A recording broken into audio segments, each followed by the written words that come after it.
Amid the heatwave, wildfires rage in southern Europe. In France, 16,000 people have been evacuated to safety.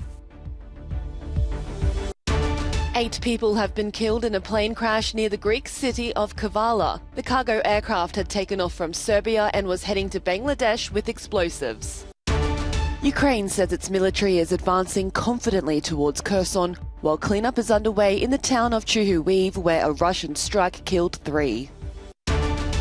Housing prices in Armenia's capital have increased by 30 to 40%, as Russians have flocked there since the war in Ukraine started. It's a big deal. Bayern Munich striker Robert Lewandowski is due to move to Barcelona in a €50 million transfer. In southwest France, 2 huge out-of-control fires have been consuming pine forests for 6 days in the Gironde. By Sunday, they burnt down 10,700 hectares in Testebouc and Landira. No one's been reported hurt, but more than 14,000 people have had to be evacuated. France, like much of Europe, has been enduring an unusually extreme heat wave, and this summer there have been more fires in the EU than ever before. In Spain, an out-of-control forest fire near Milla in Malaga province has burned about 2,000 hectares so far. Local media reports say people from around 650 homes have had to be evacuated. Over 18 aircraft are helping drop water onto the flames, but the smoke has reduced visibility, making it even more dangerous for fire crews. In Portugal, the government lowered the country's alert level on Sunday as weather conditions have been improving there. But the firefighting continues, including here in the village of Mafamedes, outside the city of Porto. On Wednesday, the northern town of Pinau reached 47 degrees Celsius, the highest ever temperature recorded in the country.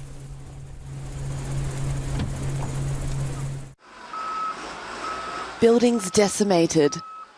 Little remains of these homes, school and a shop in the Ukrainian town of Chuhuiv, after a Russian strike hit overnight, killing at least 3 people. It's not going to stop until every Ukrainian will get killed, Raisa Kuval says. Why us?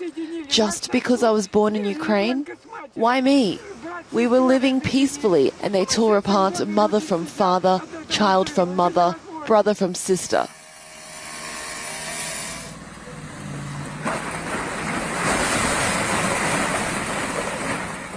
As residents sit on piles of rubble that was once their homes, the search for survivors continues in the town just 6 kilometers from Russian positions. The Kharkiv region is partially occupied by Moscow. President Volodymyr Zelensky says Ukraine has withstood brutal Russian strikes. We have already managed to liberate part of the territory occupied after February 24. We will also gradually liberate other parts of our country that are currently under occupation. The Russian defense minister has directed his troops to further intensify military action across Ukraine as skirmishes escalate in the Donetsk region. This after what the Russians called an operational pause in the Donbass region, when the last city in the Luhansk fell to Moscow. This is the moment a cargo plane crashed in northern Greece, killing all 8 people on board. The aircraft had taken off from Serbia and was heading to Bangladesh before crashing near the Kavala International Airport just before midnight. A plume of white smoke could still be seen rising on Sunday morning. Serbian's defense minister says the plane was an Antonov 12. Its owner was from Ukraine with the call sign MEM 3032. Unfortunately, according to the information available, all of the crew members lost their lives during this plane crash. The minister says it was carrying 11.5 tons of Serbian-made mortar ammunition for the Bangladeshi army. Nearby residents have been told to keep their windows shut and to wear masks. We saw something bright coming down from the castle, but we thought it was a lantern, this woman says. Afterwards we said, "Fire, fire, what is it? Is it a plane?" Before we could work it out, it had fallen on the ground. We were terrified. We also had children. We were all screaming. Emergency services have cordoned off the area. A special army unit that looks for nuclear, biological and chemical substances will comb the site. The mayor of the municipality has also banned cars on nearby roads.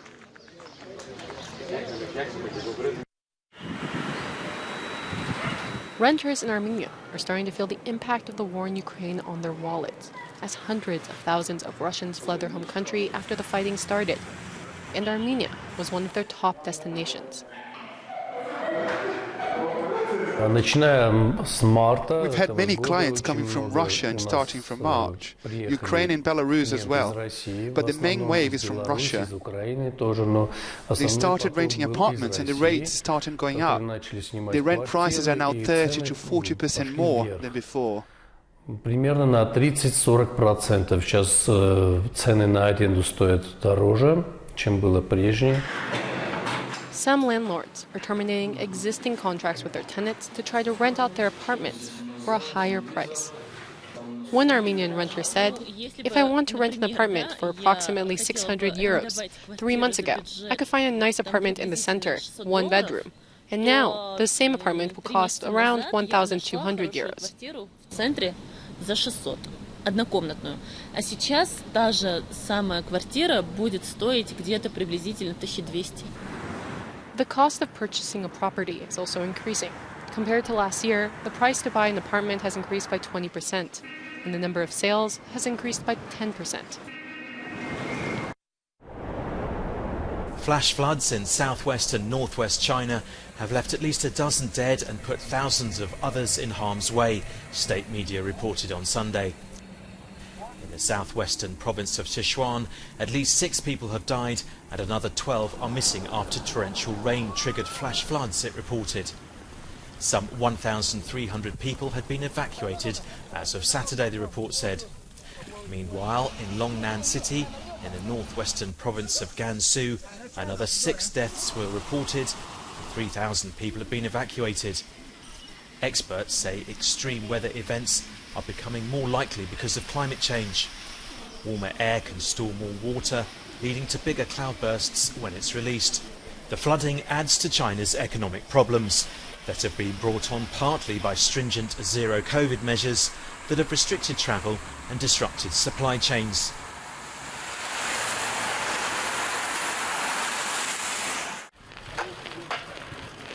It's one of the big deals of the summer. Poland striker Robert Lewandowski is due to be presented this Sunday as the latest addition at Barcelona. The former Bayern Munich player is expected to cost the club around €50 million if the deal goes ahead.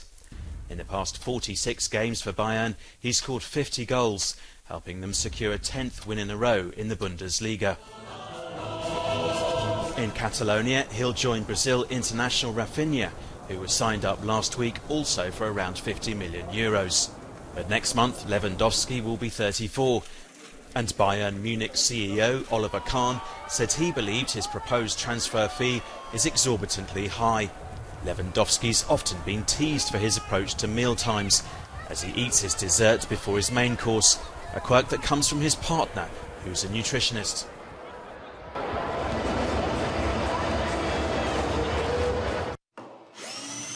Inside Paris's Holocaust Museum, some little-known drawings are being showcased to the world. The artwork by French comic strip artist Cabu recounts the fear and horror of the Val d'Hiv roundup. Parisian police officers arrested 13,000 Jews, including 4,000 children.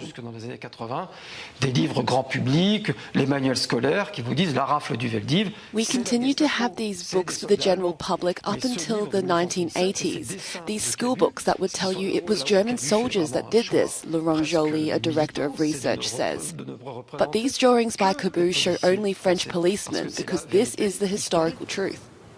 The legacy of the Nazi occupation and war crimes in France has been a complicated one.